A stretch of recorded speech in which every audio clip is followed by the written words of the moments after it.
وہ گارنٹر بنے, D G سی general فیض جو تھے وہ گارنٹر بنے تھے, اور انہوں نے بالوساطت دستخط بھی کیے تھے اس معاہدے پر جو شاہد خاقان عباسی اور فیض آباد دھرنا کے احتجاج کرنے والوں کے بیچ معاہدہ ہوا تھا. اور اس کے بعد سپریم کورٹ میں بھی یہ معاملہ ٹیک اپ ہوا.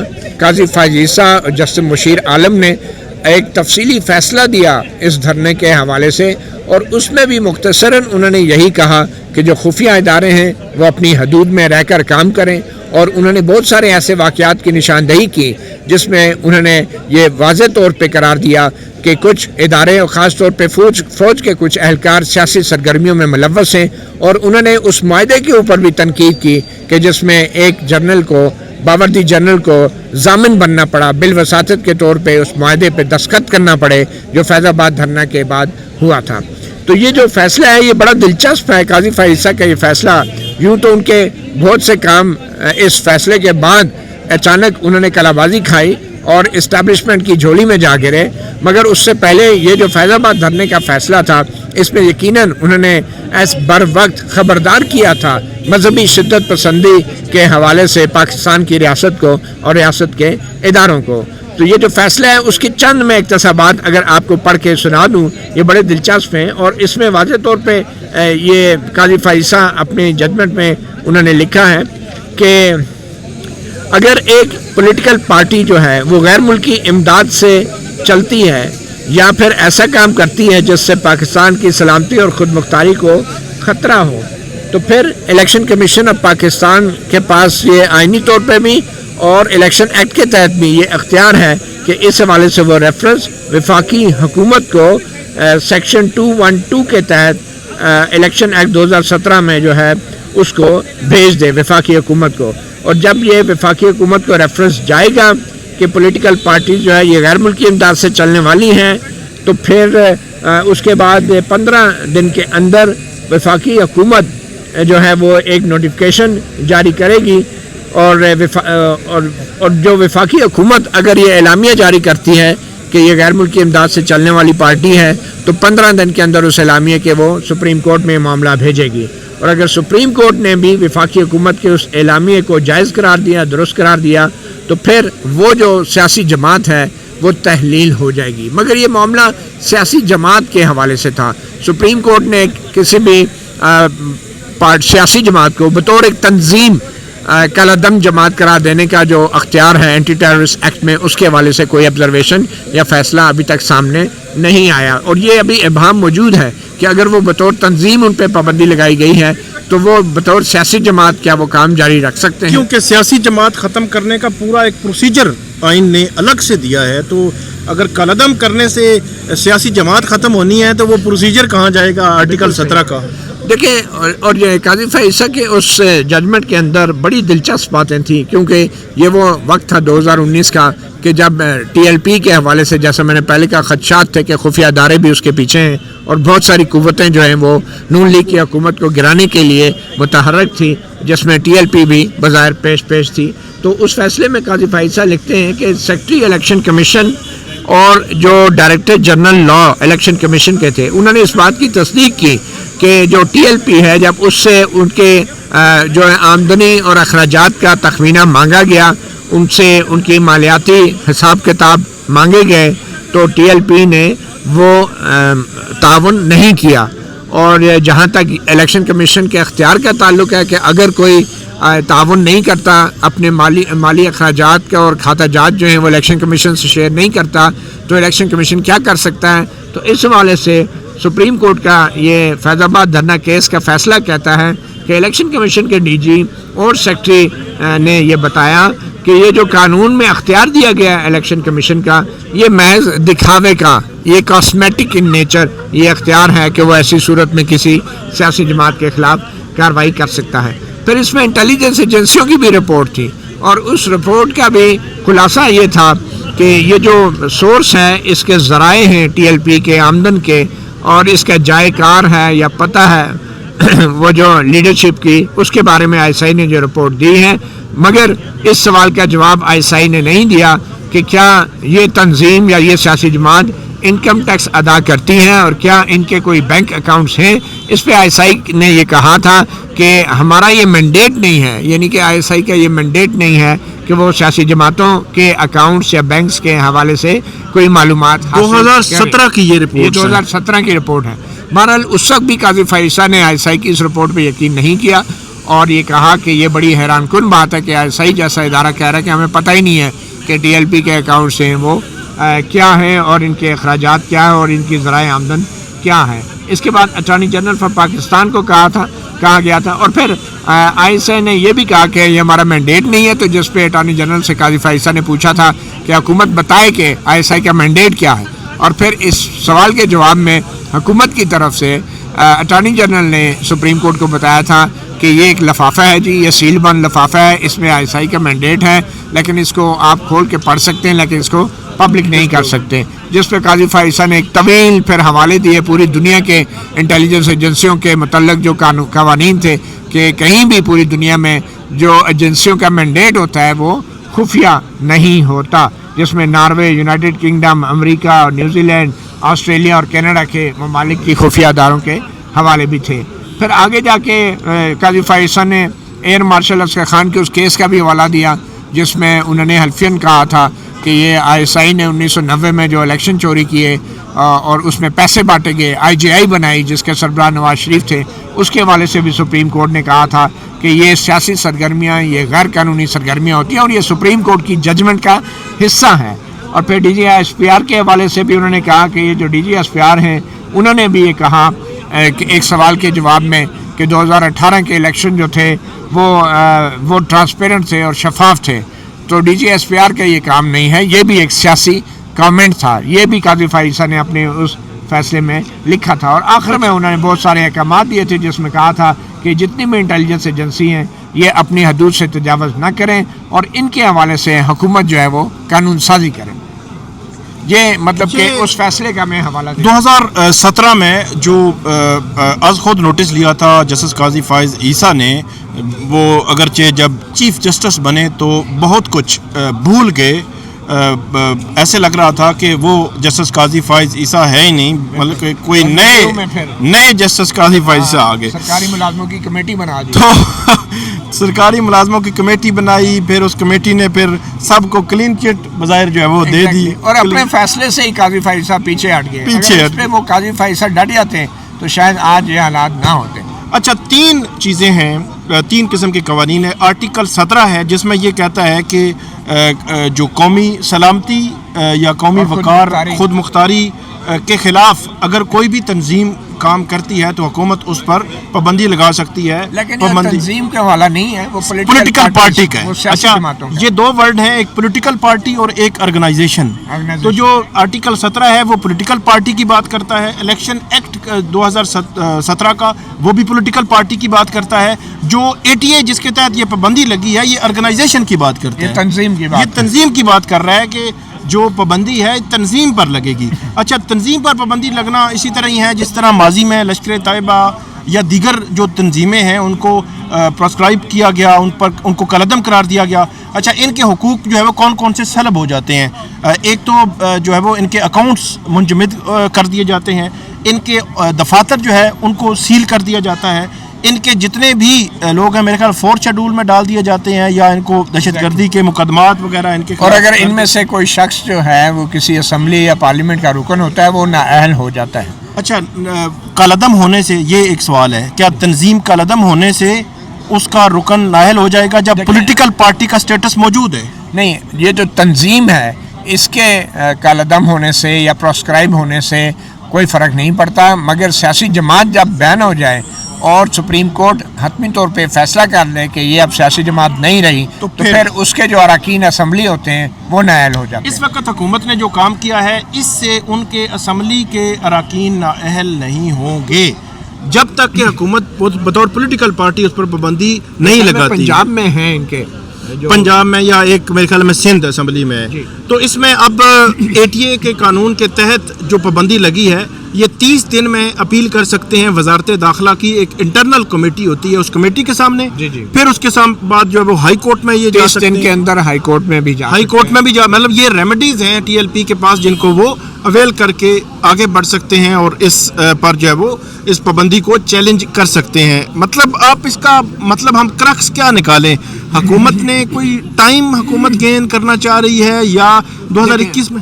مجھے یہ لگتا ہے کہ حکومت ٹی ایل پی کو یہ بتانا چاہ رہی ہے کہ آپ ایک ذمہ دار سیاسی جماعت کے طور پہ اگر کام کرنا چاہ رہے ہیں تو ابھی بھی ہم نے آپ کو بطور سیاسی جماعت آپ کے لیے رستہ کھلا رکھا ہے. مگر اگر آپ شدت پسند تنظیم کے طور پہ پاکستان میں کام کرنا چاہ رہے ہیں، اگر پرتشدد آپ راستہ اپنائیں گے تو پھر آپ کو جو ہے یہاں کام کرنے نہیں دیا جائے گا. مگر مجھے یقین ہے کہ جب بطور تنظیم بھی ان کے دفاتر سیل ہوں گے، بینک اکاؤنٹس بند ہوں گے، تو آبویسلی وہ نام تو ٹی ایل پی کا ہی ہوگا. تو الٹیمیٹلی یہ عملی طور پہ تو ٹی ایل پی بطور سیاسی جماعت ہی جو ہے وہ کل عدم ہو گئی ہے اور بین ہو گیا. عملی طور پر کیونکہ ان کے جو اراکین ہیں، ان کے جو کوئی صدور ہیں، کوئی تنظیم کے جو عہدیدار ہیں یا کوئی بھی ان کے ممبران ہیں، کسی سطح پہ بھی وہ کام نہیں کر سکتے. ان کے خلاف پولیس جو ہے وہ کارروائیاں کر سکتی ہے اس نوٹیفیکیشن کے تحت. اور آج ہی جو آئی جی پنجاب ہیں انہوں نے پریس کانفرنس میں یہ بات کی ہے، بلکہ جب یہ واقعہ ہوا تھا مریدگی کے میں، اس کے بعد سورسز سے اس کو سیکیورٹی ذرائع ٹائپ یا سورسز کے ذرائع پنجاب سے مختلف میڈیا پہ ہم نے دیکھا یہ چلتا رہا کہ شاید پولیس جو ہے وہ اس جگہ کی تعین کر لیا ہے یا پولیس کو پتہ چل گیا ہے کہ وہ کس جگہ پہ ہیں تو جلد گرفتار کر لیا جائے گا، یہ بیان آ رہے تھے. لیکن آج سعد رضوی اور ان کے بھائی سعد رضوی اور انس رضوی جو مریدگی کا واقعہ ہوا، تو اس واقعے میں آج آئی جی پنجاب نے یہ بات کی ہے کہ ان دونوں بھائیوں کے حوالے سے ہمیں کچھ معلوم نہیں ہے. تو یہ ایک تاثر دیا جا سکتا ہے کہ اب ہو سکتا ہے ان کو کیا سچویشن ہوگی، کہاں پہ ہوں گے، کس طرح ہوں گے، یا ان کو جو الزامات آ رہے تھے گولی لگنے کے الزامات یا اس طرح کے، کیا ان میں کوئی حقیقت ہے. یہ وہ سوالات ہیں مریدگی کے حوالے سے ابھی تک ان کے کوئی جواب کسی طرف سے بھی نہیں آیا. تو یہ ساری جو ہے وہ صورتحال ہے ٹی ایل پی پر پابندی کے حوالے سے. اب آگے بڑھتے ہیں. سہیل خان آفریدی کل اسلام آباد ہائی کورٹ کے چیف جسٹس سرفراز ڈوگر، جسٹس ارباب محمد طاہر، جسٹس اعظم خان، انہوں نے جو ملاقاتوں کے کیسز لگا رکھے تھے، لیکن ایسے لگتا ہے کہ کل جب لارجر بینچ بیٹھا تو یہ پہلے سے طے تھا کہ ہم نے صرف ایک کیس سننا ہے، اور وہ کیس ہے انٹرا کورٹ اپیل پنجاب حکومت کی، اور وہ ہے شک 265 جو رول 265 ہے، جو قواعد و ضوابط ہیں جیل کے مینول کے جیل کے حوالے سے. تو اس کو ہمیں سننا ہے، اور اس میں یہ ہے کہ سیاسی گفتگو نہیں کر سکتا کوئی بھی قیدی. تو اس کو سنا تقریباً 25-35. لیکن یہ جو سیاسی گفتگو پر پابندی تھی جس 265 قانون رول کے تحت، اس رول کو جسٹس سردار اعجاز اسحاق نے کل عدم قرار دے دیا تھا، آئین کے منافی قرار دیا تھا. تو اس جسٹس سردار اعجاز اسحاق کے اس فیصلے کے خلاف سپرنٹینڈنٹ جیل و پنجاب حکومت نے اپیل کی تھی. اس اپیل کو، انٹرا کورٹ اپیل کو، chief justice Dogar, justice Azam Khan, justice ارباب طاہر نے اپنے سامنے لگا کے پہلے وہ والا کیس ٹیک اپ کر لیا، اور 35-40 منٹ وہ کیس چلتا رہا. اور وہ سن کے تو جج صاحب اٹھ کے جانے لگے. تو سہیل آفریدی کے وکیل نے کہا، جناب سلمان اکرم راجہ نے، کہ جناب ہم ملاقات کے لیے درخواستیں پینڈنگ ہیں، وزیر اعلیٰ بیٹھے ہوئے ہیں. آپ انہوں نے بڑا احسان کیا کہ بیٹھ گئے، مگر انہوں نے کہا کہ ہم آرڈرز جاری کریں گے، شک کے حوالے سے محفوظ کر لیا. اور ان پہ ایک قسم کا احسان جتایا گیا کہ ہاں ٹھیک ہے، وہی ہمارا لارجر بینک کا آرڈر برقرار ہے. ان کو یہ نہیں بتایا کہ جو ہم کرنے جا رہے ہیں اس کا لارجر بینک کا جو برقرار آرڈر ہے ملاقاتوں کے بارے میں، اس پہ کیا اثر پڑے گا. تو بعد میں وہی ہوا، وہ شک بحال ہو گئی، سیاسی گفتگو پہ پابندی بحال ہو گئی قیدیوں کے لیے. اور پھر اس کے بعد جب سہیل آفریدی گئے وہ آرڈر لے کے اپنی طرف سے بڑے خوش تھے کہ ہائی کورٹ نے ہمیں ملاقات کی اجازت دے دی، تو سپرنٹینڈنٹ جیل نے ان کو نہیں ملنے دیا. اور پھر بعد میں ذرائع نے بتایا کہ وجہ یہی ہے کہ کیونکہ اب سیاسی گفتگو پہ پابندی جو ہے وہ بحال ہو گئی ہے قیدیوں کے لیے، تو اس لیے سہیل آفریدی شاید یہ سیاسی گفتگو کرنے جا رہے تھے، تو اس لیے اب ہم نے روک دیا. ایسے لگتا ہے کہ جیسے ساری ایک مینجمنٹ کے تحت معاملہ ہوا ہے، ایسے تاثر اس ساری سچویشن سے ملتا ہے کہ سہیل آفریدی اڈیالہ جیل کے باہر پہنچے اور پیچھے سے یہ آرڈر جو ہے وہ آ گیا کہ سیاسی گفتگو پر پابندی ہے.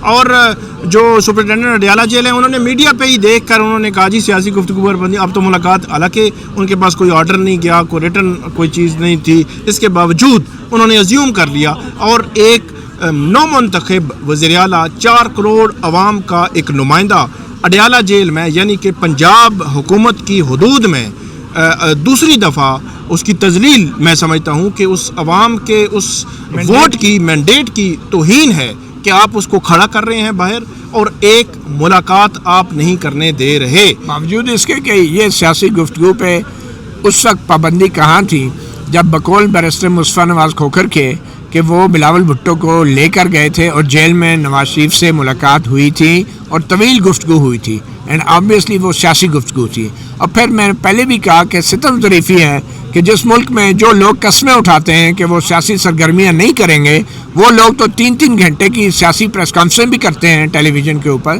مگر جو سیاستدان ہیں جو سابق وزیر اعظم ہے وہ سیاسی گفتگو کرنے پہ اس پہ پابندی ہے کیونکہ وہ جیل میں ہے. تو اس سے بڑی میں سمجھتا ہوں کنٹراڈکشن، تضاد اور ستم ظریفی نہیں ہو سکتی کہ ایک سیاستدان سے دوسرا سیاستدان ملاقات کے لیے جا رہا ہے اور سپرنٹینڈنٹ جیل کو یہ پتہ چل گیا ہے کہ یہ سیاسی گفتگو ہونے جا رہی ہے. سپرنٹینڈنٹ اڈیالہ جیل کو پہلے ہی پتہ چل گیا کہ سیاسی گفتگو ہونے جا رہی ہے اور وہ پنجاب حکومت، مریم نواز، وہ نواز شریف، وہ شہباز شریف جو خود یہی سیاسی ملاقاتیں کرتے رہے. 2019 جب پی ٹی آئی کی حکومت تھی، کوٹ لکھپت جیل میں، اڈیالہ جیل میں سزا یافتہ نواز شریف کے ساتھ لمبی طویل ملاقاتیں، 2.5 گھنٹے کی ملاقاتیں ہوتی رہیں، پلاننگ ہوتی رہی، اپوزیشن کیسے کرنی ہے، سارا کچھ ہوتا رہا. ایک اور بات جو عدالتی بے توقیری ہے، عدالتی حکم عدولی ہے، عدالتی توہین ہے اس آرڈر کی، میں تو یہ سمجھتا ہوں کہ عدالت کے پاس کوئی ہتھوڑا نہیں ہوتا، عدالت کے پاس کوئی ڈنڈا نہیں ہوتا، کوئی بندوق نہیں ہوتی، عدالت کوئی فزیکلی لڑتی نہیں ہے. عدالت کے پاس اتھارٹی صرف اس کا ایک ججمنٹ ہے، آرڈر ہے، فیصلہ ہے، جو آئین جو اس کو اختیار دیتا ہے وہ اس کے تحت کرتا ہے. اگر اس پر عمل درآمد ختم ہو جائے تو پھر تو وہ ایک عام بلڈنگ ہی ہے نا کہ عمارت ہے جناب کھڑی ہوئی، جس طرح باقی یہاں پہ مارکیٹ میں کوئی پلازا کھڑا ہے، عمارت کھڑی ہے، اسی طرح ایک عدالت بھی اسی طرح ہی ہے. اگر اس کے آرڈر کی بے توقیری ہو اور اس عمارت میں بیٹھے ہوئے ججز کو بھی اس کا احساس نہ ہو کہ ہمارے آرڈر کی بے توقیری کا مطلب یہ ہے کہ عوام کا عدم اعتماد بڑھ رہا ہے، عوام جو ہے وہ پھر خود ہی فیصلے کریں گے کہ عدالت کے پاس ہم نے جا کر کیا کرنا ہے، ان کا تو آرڈر ہی نہیں مانا جاتا. دیکھیں اگر جیل کا جو قانون ہے 265، اگر سپرنٹینڈنٹ جیل وہ سپریم کورٹ یا ہائی کورٹ کے جج کی طرح اپنے آپ کو سمجھتے ہیں اور وہ یہ تشریح کرتا ہے کہ یہ جو 265 ہے اس کے مطابق عمران خان سیاسی گفتگو نہیں کر سکتے، تو پھر یہ جتنے بھی پی ٹی آئی کے وکلاء ہیں کیا یہ پی ٹی آئی کے عہدیدار نہیں ہیں؟ کیا یہ سیاستدان نہیں ہیں؟ اور کیا آپ کسی بھی ملزم کے وکیل کو اس سے ملاقات سے روک سکتے ہیں؟ پھر سپرنٹینڈنٹ جیل کیسے یہ یقینی بنائے گا کہ سلمان اکرم راجہ، بیرسٹر گور علی خان جو کہ پی ٹی آئی کے عہدیدار ہیں اور عمران خان کے کیسز بھی لڑ رہے ہیں، یا بیرسٹر علی ظفر، وہ جب بطور ملزم ایک وکیل کے درمیان جو ملاقات ہوگی کیا اس میں سیاسی گفتگو نہیں ہوگی؟ تو کیا سپرنٹینڈنٹ جیل اس کو روک سکتا ہے؟ تو اگر سلمان اکرم راجہ بطور سیاستدان اور پارٹی عہدیدار اور بیرسٹر گور علی خان یا بیرسٹر علی ظفر یا دیگر جو وکلاء حضرات ہیں وہ اگر عمران خان سے بطور پی ٹی آئی کارکن اور لیڈر ملاقات کرتے ہیں تو پھر سہیل آفریدی کیوں نہیں مل سکتا؟ وہ تو 4 کروڑ عوام کا منتخب وزیر اعلیٰ ہے، اس کی ملاقات کا حق تو پہلے بنتا ہے. تو سپرنٹینڈنٹ جیل یا عدالت کے کسی جج کو کیا غرض ہونی چاہیے کہ جب کوئی ملاقاتی کسی قیدی کا یا ملزم کا آتا ہے تو وہ اس کے درمیان کیا بات ہوتی ہے؟ اور یہ میں پہلے بھی بات کر چکا ہوں، وکلا کے بیچ اور جو ملزم کے بیچ جو گفتگو ہوتی ہے وہ اس کی پریویلیج کمیونیکیشن ہوتی ہے، وہ پرائیویسی ہوتی ہے، وہ اس کو خفیہ رکھا جاتا ہے ساری مہذب دنیا کے اندر. تو ایک سپرنٹینڈنٹ جیل کو اتنا زیادہ جو اختیار مل گیا ہے، میرا یہ خیال ہے جیسا کہ آپ نے پہلے بھی اشارہ کیا کہ یہ سب کچھ مینیج تھا اور یہ ہماری اسلام آباد ہائی کورٹ کی سپرنٹینڈنٹ جیل کے ساتھ اعانت کاری ہے کہ انہوں نے ایسے مبہم احکامات جاری کیے ہیں جس سے ایک عدلیہ کا وقار بھی مجروح ہوا ہے اور اس کے احکامات پہ عمل بھی نہیں ہوا. اور یہ جانتے بوجھتے ہوئے یہ چیف جسٹس سرفراز ڈوگر اور ان کے ساتھی ججوں نے ایک ایسا حکم دیا ہے جس کا بظاہر ان کو پتہ تھا کہ اس پہ عمل نہیں ہوگا. اور وہ عمل اپریل 2025 سے آنورڈ جو ہے وہ 24 مارچ کے اس آرڈر پر عمل نہیں ہو رہا تھا. رانا ثناءاللہ صاحب نے کل رات ایک بات کی ہے، ایسے لگتا ہے رانا ثناءاللہ صاحب جب سے اعجاز چودھری صاحب کی جو ان پر جو ہے وہ سزا ہوئی اور ان کے جو وجہ سے بطور سینیٹر ان سے نشست لے کر رانا ثناءاللہ صاحب کو گفٹ میں ملی ہے، تب سے رانا ثناءاللہ صاحب کا بھی تھوڑا سا بدل گیا ہے رویہ. رانا ثناءاللہ صاحب نے کل یہ کہا ہے کہ اگر سہیل خان آفریدی عمران خان سے بات کر کے اگر کابینہ تشکیل دے گا تو کوئی بندہ سپریم کورٹ چلا گیا تو وہ کابینہ کالعدم قرار دے دی جائے گی. انہوں نے حوالہ دیا سپریم کورٹ کے کسی فیصلے کا, اور اس فیصلے میں جس میں نواز شریف صاحب کو روکا گیا تھا, اور میری سینس اور سمجھ کے مطابق اس میں یہ تھا کہ اگر کوئی پارٹی ہیڈ کے طور پر کوئی سگنیچر انہوں نے کیے ہیں کسی جگہ پہ اور ان کی اپروول کے بعد کچھ ہوا ہے تو وہ اس پہ ٹکٹ جاری ہوئے تھے سگنیچر کے ساتھ, نواز شریف صاحب کے دستخط تھے, تو اس پہ ایک آبجیکشن آیا تھا. اگرچہ وہ بھی آبجیکشن نہیں ہونا چاہیے تھا لیکن وہ آبجیکشن آیا تھا, تو اس کو بنیاد بنا کر یہاں پہ تو کوئی دستخط نہیں, کوئی چیز نہیں ہے, کوئی معاملہ نہیں ہے, یہ تو بات ہی کرنی ہے. اس کو بنیاد پر رانا ثناء اللہ صاحب کہہ رہے ہیں جی یہ تو کالعدم ہو جائے گا. وہ رانا ثناء اللہ جن کے خلاف ایک منشیات کا جھوٹا مقدمہ بنا, ساری دنیا نے ہمارے سمیت کہا کہ یہ جھوٹا مقدمہ ہے, اور وہ خود بھی کہتے رہے. آج ان کے دور حکومت میں جھوٹے منشیات کے مقدمے آپ کے خلاف جو وہ ٹرائل شروع ہو چکا ہے. پہلے تو یہ کہتے تھے, رانا ثناء اللہ کہتے تھے, باقی وزیر کہتے تھے کہ جھوٹا مقدمہ ہے.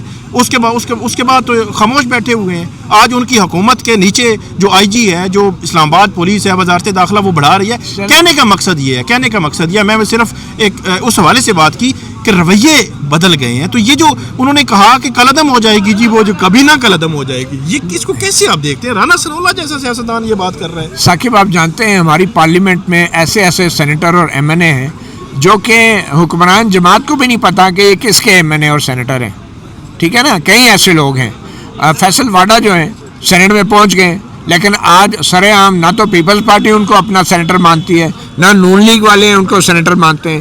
تو پھر ایسے لوگ بھی سینیٹر بن گئے نا, کسی نہ کسی نے تو ان کی حمایت کی ہے نا, تو ان کی اونرشپ کوئی لینے والا نہیں ہے. تو اگر عمران خان نے سہیل آفریدی کو کوئی سرگوشی کر دی کہ فلاں بندے کو بنا لو, تو کیا وہ سرگوشی جو ہے وہ غیر آئینی اور غیر قانونی ہوگی؟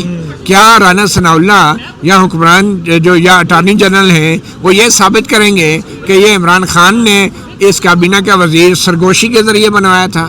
بات تو آپ نے کر دی کہ بھئی ٹکٹ کا معاملہ تھا, نواز شریف کو جو سربراہی سے ہٹایا تھا پارٹی کی, تو اس نے دستخط کر کے دیے تھے. تو عمران خان کون سا نوٹیفیکیشن جاری کر رہا ہے اپنے دستخطوں سے؟ تو مجھے یہ لگتا ہے کہ یہ بڑی ہی بے معنی باتیں ہیں, یہ مذاق خیز دلیل ہے. یہ بات صرف ملاقات کی اجازت دینا ہے, آگے وہ کیا کرتے ہیں وہ جب کریں گے تو پھر رانا صاحب تو پیپلز پارٹی کے گورنر نے بھی کہا کہ جی ملاقات کروائیں. گورنر وہ پنجاب کے بیٹھے ہوئے تھے, انہوں نے کہا کیا آپ نے جو وہ مطلب آپ فری کا مذاق بنایا ہوا, آپ فری کا ہیرو بنا دیا آپ نے. اچھا, ان کو بھی اب سمجھ آئیے کہ ہیرو بنا دیا ہے. اس کی نامینیشن ہوئی, انہوں نے پریس کانفرنس کر کے مخالفت کی. اس کا آگے الیکشن ہونے جا رہا تھا, انہوں نے کہا ہم نہیں بننے دیں گے. اس نے الیکشن کرا کے کہا حلف نہیں لیں گے, حلف بھی ہو گیا, اب کبھی نہ نہیں بننے دیں گے. اب بظاہر تو حکومت خود جو ہے وہ سارا کریٹ کر رہی ہے نا تاکہ وہ ہیرو بنے. تو وہ کہہ رہے ہیں جی کیوں ہیرو بنا رہے ہیں, آپ ملنے دیں ان کو, کیا ہو جائے گا, قیامت آ جائے گی. لیکن پیپل پارٹی اس پوزیشن میں ہے کہ جب بھی کچھ ہونے لگتا ہے تو انہیں سب سے پہلے پتہ چل جاتا ہے. تو میرے خیال میں اب ملاقات جب بھی ہوگی تو اس کا کریڈٹ پیپل پارٹی لے گی. ٹھیک ہے, ہمارے کہنے کی وجہ سے جو ہے, مگر میں سمجھتا ہوں کہ پیپل پارٹی کو اس سے آگے بڑھ کے بات کرنی چاہیے, کیونکہ پیپل پارٹی کو معلوم ہونا چاہیے, نون لیگ کو معلوم ہونا چاہیے کہ کل ان کے جو سیاسی لیڈران ہیں وہ بھی جیل میں جا سکتے ہیں. تو یہ جو کچھ بھی کر رہے ہیں تو ان کو بھگتنا بھی پڑے گا. اور یہ دیکھیں نا, جو کچھ عمران خان کر رہے تھے اپنے دور حکومت میں, آج کافی حد تک جو رد عمل ہے یہ اس کا بھی تو رد عمل ہے نا. یہ اور بات ہے کہ عمران خان کے دور میں بھی جو کرنے والے تھے کوئی اور تھے, اور شہباز شریف کے دور میں بھی جو کرنے والے ہیں کوئی اور ہے. آخری بات, آخری سوال. سہیل آفریدی آج 400 جلسہ میں تھے, وہاں پہ انہوں نے تقریر کی. انہوں نے کہا کہ مجھے کہا گیا کہ آپ جو ہے وہ 400 نہ جائیں, آپ خیبر نہ جائیں, آپ کی جان کو خطرہ ہے. انہوں نے کہا کہ آپ جو مرضی کریں, میں جاؤں گا, میں عوام کا نمائندہ ہوں. اور انہوں نے یہ بھی کہا کہ میرا جینا مرنا جو ہے وہ عمران خان کے ساتھ ہے. تو سہیل آفریدی کو یہ بیان کیوں دینا پڑ رہا ہے, اس قسم کا بیان جو ہے؟ دیکھیں, یہ ایک بڑا آسان طریقہ ہے, اور اس بات کا گلہ صرف پی ٹی آئی نہیں کر رہی بلکہ آصف زرداری بھی ایسی ہی صورتحال سے دوچار رہے ہیں. جب انہیں بھی روکا جاتا تھا, بے نظیر بھٹو کو بھی روکا جاتا تھا, نواز شریف کو بھی یہی بتا کے بہت سارے عوامی تقریبات سے روکا جاتا تھا.